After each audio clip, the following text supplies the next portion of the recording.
Hello guys, Monday Night Mystery here. Today, I'm gonna explain a 2022 Russian science fiction and thriller movie called Project Gemini. Spoilers ahead, watch out and take care. If you have any recommendations or want particular video, please let me know in comment box below. The movie begins with the news report showing the Earth's ecosystem is being destroyed by an unidentified deadly virus. Several efforts from world-reputable scientists have been made, but none of them were successful.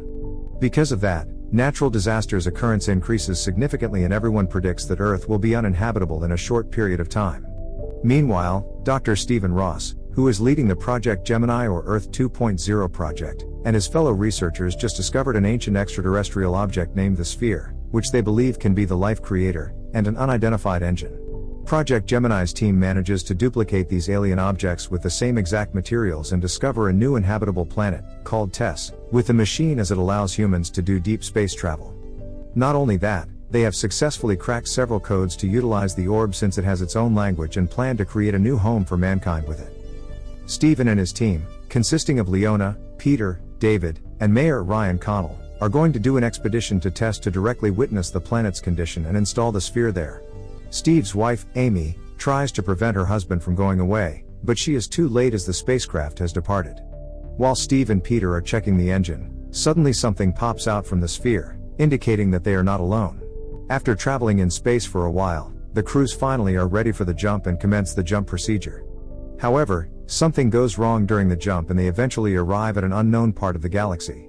Steve blames Peter and kicks him out of the cockpit, accusing him for not following the jump protocol. But Peter insists that he had checked everything before they jumped.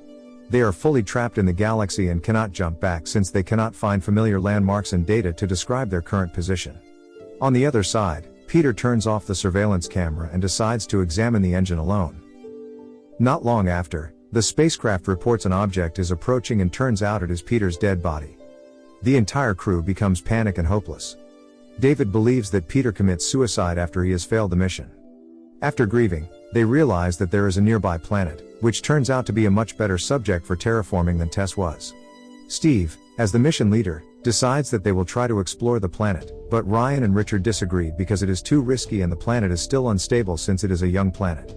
But their opinions don't matter as Steve is the one who makes the final decision and the other crews have to comply. The docking sequence is requested and Ryan, Steve, and several crews head closer to the planet. After passing through the rough weather, the field crew managed to land on the planet. The scene briefly jumps to a moment when Steve gives his wife a beautiful jewelry made of spheres material. Despite landing safely, Richard reports that the plane is out of fuel, meaning that they can't get back into the mothership and are trapped there.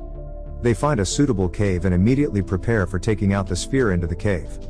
Upon arrival at the cave, they begin the installation of the sphere. After that, they return to the plane. Meanwhile, Richard, who is alone in the mothership, discovers a transparent gel and coincidentally finds a recording of Peter before he was somehow expelled from the ship. That evening, he tells the other crews about the recording, revealing that Peter was killed by an unidentified being, not suicide. He also discovers that the life being or so-called the Trojan horse was coming out from the sphere and is currently on the crew's plane. Ryan realizes that Steve is hiding something about the sphere and urges him to tell the truth to the entire crew. The scene moves to Steve examining the sphere on Earth where he suddenly comes across an unidentified human being. He refuses to discuss the anomaly he found earlier and walks away.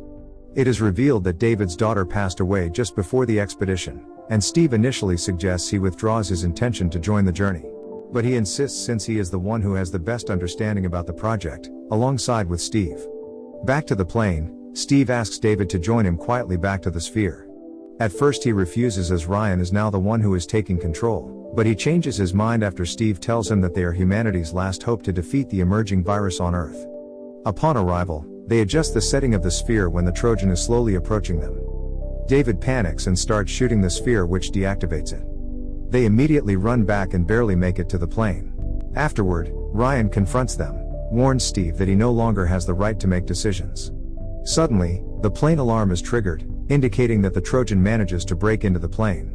Leona, who is still confused about the emergency situation, walks through the corridor and accidentally spots the Trojan in the lab. Fortunately, she still makes it to the control room. All crew members have gathered at the control room where the Trojan cannot break in. Since the plane's main generator was broken, they lose contact with the plane and are unable to access the camera. Steve volunteers himself to connect all the electronic devices to the backup generator in order to restore the security camera and communications. After a breathtaking moment, Steve manages to restore the plane's power and gets back safely to the room after being rescued by Ryan. They plan a strategy to lure the Trojan outside the plane where Steve will be the main decoy. He manages to temporarily trap the Trojan in a chamber while the others prepare to unlock the airlocks. After all airlocks are open, Leona manually releases the Trojan, which immediately runs towards Steve, who has been waiting outside the plane near the engine nozzles. Frank tries to distract the Trojan for a while until the engine is turned, but it is too late. Steve retreats to the ship while the Trojan gets back to the cave.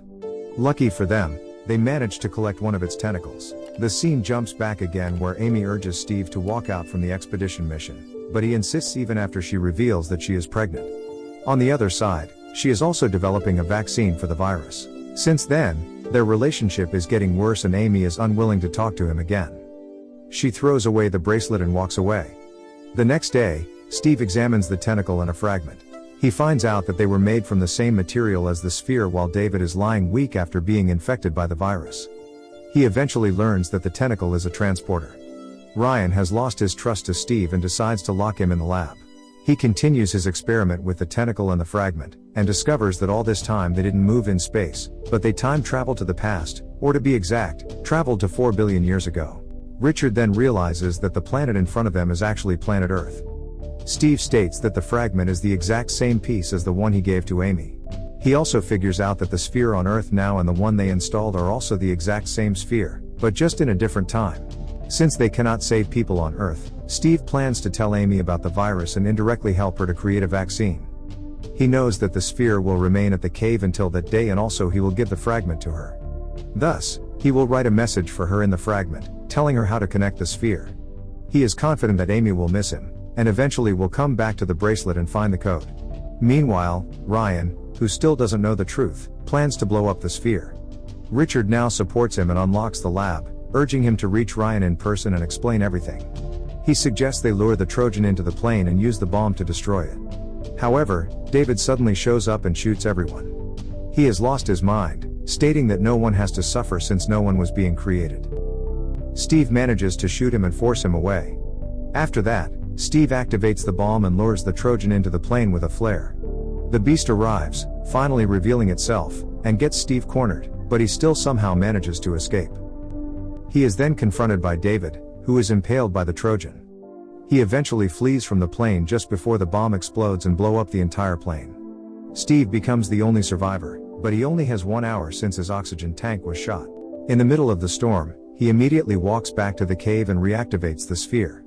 Meanwhile on present Earth, Amy, who finds the bracelet with the code written on it, immediately runs to the sphere and successfully activates the sphere. The sphere allows her to make contact with Steve, who informs her the equation and the ingredients needed to make the vaccine.